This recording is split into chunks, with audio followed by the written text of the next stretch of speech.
വരും ദിവസങ്ങളിൽ യുക്രൈൻ എടുക്കുന്ന തീരുമാനങ്ങൾ റഷ്യയുമായുള്ള യുദ്ധത്തിൽ യുക്രൈനെ സമാധാനത്തിലേക്കുള്ള പാതയിലേക്ക് നയിച്ചേക്കാം. വെടിനിർത്തലിന് പകരമായി യുക്രൈൻ റഷ്യയ്ക്ക് എന്ത് നൽകാൻ തയ്യാറാണെന്ന് ചർച്ച ചെയ്യാൻ നാളെ യുഎസും യുക്രൈൻ ഉദ്യോഗസ്ഥരും സൗദി അറേബ്യയിൽ കൂടിക്കാഴ്ച നടത്തും.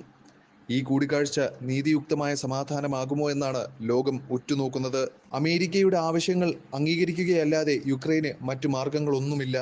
എന്നിരുന്നാലും യുക്രൈൻ പ്രസിഡന്റ് വ്ളാഡിമിർ സെലൻസ്കിയെ ചർച്ചകളിൽ ഉൾപ്പെടുത്തില്ല.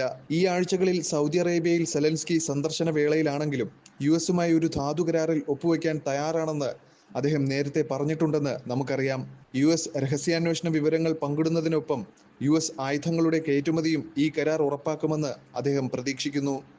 പ്രസിഡന്റ് ട്രംപ് രണ്ടും താൽക്കാലികമായി നിർത്തിവച്ചിരുന്നു. ഓവൽ ഓഫീസിലെ പിണങ്ങിപ്പിരിയലിന് ശേഷം 2 ആഴ്ചയായി അമേരിക്കയ്ക്ക് വേണ്ടത്ര നന്ദി കാണിക്കാത്തതിന് യുഎസ് പ്രസിഡന്റ് ട്രംപും അദ്ദേഹത്തിന്റെ വൈസ് പ്രസിഡന്റ് ജെ.ഡി. വാൻസും സെലൻസ്കിയെ കണക്കിന് ശകാരിച്ചിരുന്നു. യുക്രൈനിനുള്ള രഹസ്യാന്വേഷണ പങ്കുവയ്ക്കലും സൈനിക സഹായവും യുഎസ് താൽക്കാലികമായി നിർത്തിവെക്കുകയും ചെയ്തു. വെടിനിർത്തൽ എന്തുകൊണ്ട് ഒരു മോശം ആശയമാണെന്ന് ട്രംപിന്റെ മുൻ ദേശീയ സുരക്ഷാ ഉപദേഷ്ടാവും യുഎന്നിലെ യുഎസ് അംബാസഡറുമായ ജോൺ ബോൾട്ടൺ മാധ്യമങ്ങളോട് വ്യക്തമാക്കിയിരുന്നു. ട്രംപിന് സമാധാനത്തിനുള്ള ഒരു പദ്ധതിയുമില്ലെന്നാണ് അദ്ദേഹം പറയുന്നത്. വെടിനിർത്തൽ കാര്യങ്ങളെ കൂടുതൽ കുഴപ്പത്തിലാക്കുമെന്നാണ് അദ്ദേഹം വിലയിരുത്തിയത്. ബോൾട്ടന്റെ അഭിപ്രായത്തിൽ യുക്രൈനിനായുള്ള ട്രംപിന്റെ പദ്ധതി കീഴടങ്ങലിന് അടുത്താണെന്നും ശാശ്വതമായ ഒരു സമാധാനം കൈവരിക്കുന്നതിനുള്ള വ്യക്തമായ തന്ത്രമാണിതെന്നും അദ്ദേഹം പറയുന്നു. നിർദ്ദിഷ്ട വെടിനിർത്തലിൽ സൈനികരഹിത മേഖല, നാറ്റോയിൽ യുക്രൈൻ ചേരാതിരിക്കുക എന്നിവ ഉൾപ്പെടെ നിരവധി കാര്യങ്ങൾ ട്രംപിന്റെ വാക്കുകളിൽ വ്യക്തമാക്കുന്നുണ്ട്.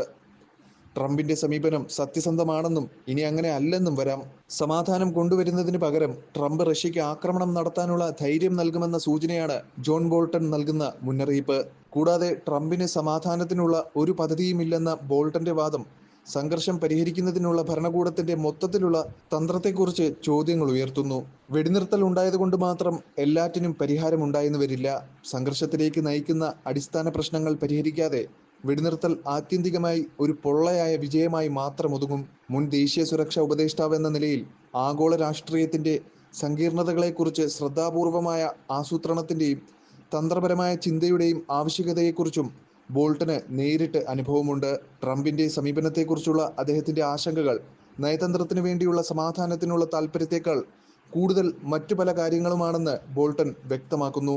അതായത് ട്രംപ് ഒരു ബിസിനസ്സുകാരന്റെ കൂർമ്മബുദ്ധിയാണ് ഇവിടെ ഉപയോഗിക്കുന്നതെന്ന് വ്യക്തം. സ്ഥിതിഗതികൾ രൂക്ഷമാകുമ്പോഴും ട്രംപിന്റെ ഭരണകൂടം ബോൾട്ടന്റെ മുന്നറിയിപ്പുകൾ ശ്രദ്ധിക്കുകയും ശാശ്വത സമാധാനം കൈവരിക്കുന്നതിന് കൂടുതൽ ശക്തമായ പദ്ധതി വികസിപ്പിക്കുകയും ചെയ്യുമോ എന്ന് കണ്ടറിയണം.